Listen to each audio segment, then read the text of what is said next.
What's going on, guys? It's your boy CMB, back in the building, back with another video. Don't forget to subscribe to the channel. Now, let's get into this one really quickly, guys. First, I want to say happy 4th to all the boxing fans here in the US, and I want to send a big shout out to the rest of the boxing fans around the world. I want to thank you guys for subscribing to the channel, tuning into the videos, liking and sharing the videos, guys. It is very much appreciated. Thank you guys once again. Now, guys, I want to talk about a topic that I don't typically talk about here on the channel. We're talking about race, guys, and sometimes you have to say things when you see certain things going on that you don't like. You got to speak out on it. So that's what I'm going to do today. Now, a while back, guys, I did a video on the situation with Deontay Wilder and Jermell Charlo. I think Deontay Wilder was doing an interview with Ray Flores, and Jermell Charlo had chimed in the comment section. I guess it was a live video, and he said that race didn't matter. And a lot of fans, a lot of the black fans were upset with him because of what he said. Now, when I made the video, I didn't know what context he was talking about, so I kind of played devil's advocate. I didn't know if he was talking about race as a, overall societal thing, or pertaining to the Tyson Fury fight, Deontay Wilder, the second fight. Now, he came out later on and clarified what he meant.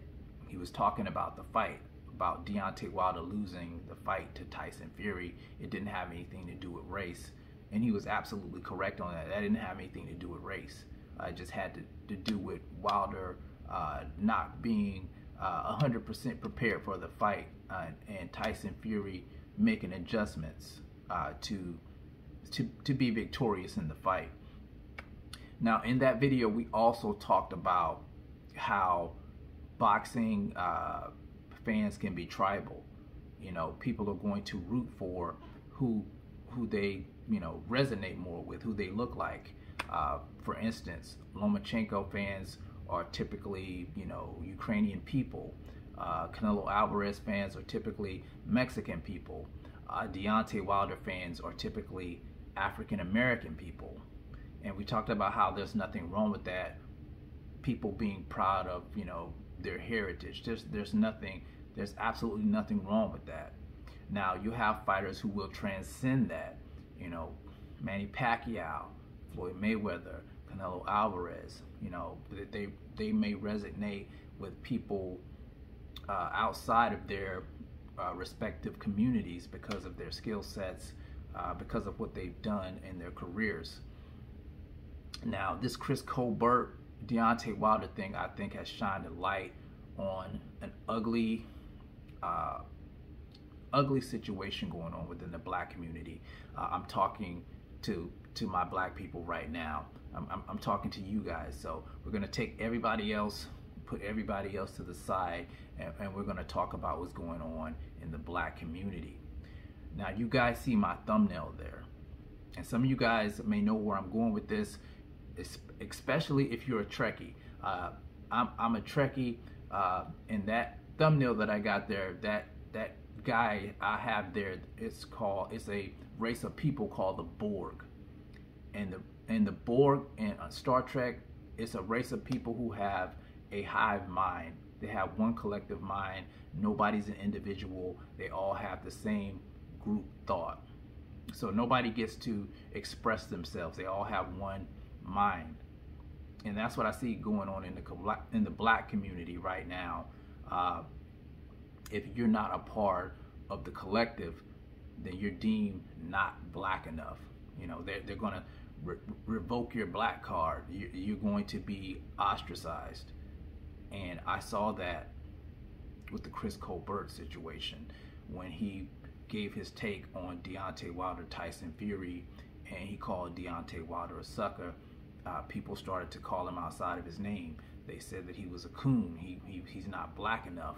He's going to find out. People don't like you because you're black. this is what has been going on. Even though Chris Colbert does things inside the black community for black people, you guys know he also changes his hair color to try to bring awareness to causes. But because he said something against Deontay Wilder, now he's deemed not black enough. Now here's the hypocrisy on that, guys. Deontay Wilder has said things about black people as well that weren't very flattering. He said stuff about Dillian White, who I'm not a particular fan of, but he's a black man. He said stuff about Anthony Joshua, who's a black man, and he didn't get scrutinized for that. He didn't get called a coon for that. He didn't get ostracized from the black community for that. And this is the type of stuff that's going on in the community, picking and choosing who's black enough. And I think that's a detriment to our community as a whole. This is not what's going to bring the black community together, in my opinion. Now, I don't want to crap on the fighters. I'm just shining a light on the things that's going on in the community, here in the boxing community, or even outside of the boxing community as a whole. Some people are deeming other people not to be black enough. And here's the thing, black people don't have a collective mindset. They don't have a hive mindset. We all have different experiences. You know, some people are wealthy, some people are poor, some people are tall, some people are short, some people have diverse families, some people don't. Some people travel, some people don't.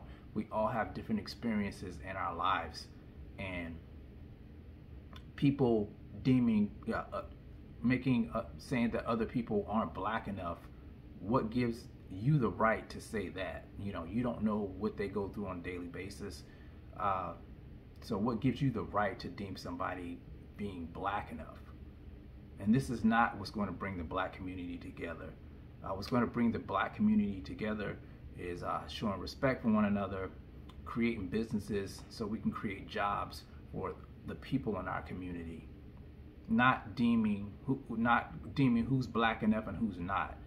And this is what I'm seeing that's going on, and I'm seeing it going on right here in the boxing space on YouTube, and it's very discouraging. I don't see other groups doing this, but I see this going on in the black community, and at the same time people are talking about unity. You don't get unity by ostracizing other black people. It's just, to me, that's an oxymoron. But you're saying that Chris Colbert, because he criticized Wilder, he called Wilder a sucker. Now he's not black enough. But Deontay Wilder called Dillian White. He said that he was gay, questioned his manhood. But that's not the same. So we have to stop picking and choosing with that. You know, these guys, they're going to say stuff about each other. They're fighters. It is what it is. It's not... It doesn't have anything to do with their blackness. You know, black people disagree just like other people disagree. I just don't understand that. But hopefully, guys, we can get past this. I just think it's a black eye on our community, and I think we got to stop questioning each other's blackness. It doesn't make sense. I was born black. I'm going to die black. I lived the black experience. Just because I have an opinion, what gives you the right to say that I'm not black enough? It doesn't make any sense to me, but that's all I wanted to say about that, guys. I just hope as a community we can get past this, because it doesn't make any sense. We have to stop doing that to one another. So you guys let me know what you think in the comment section about this. People deeming other people not to be black enough, or trying to revoke their black card like, you know, they're the black god or something. I just don't get it. Let me know in the comment section, guys. It's the CMB. I'll talk to you guys in the next one, and I'm out. Peace.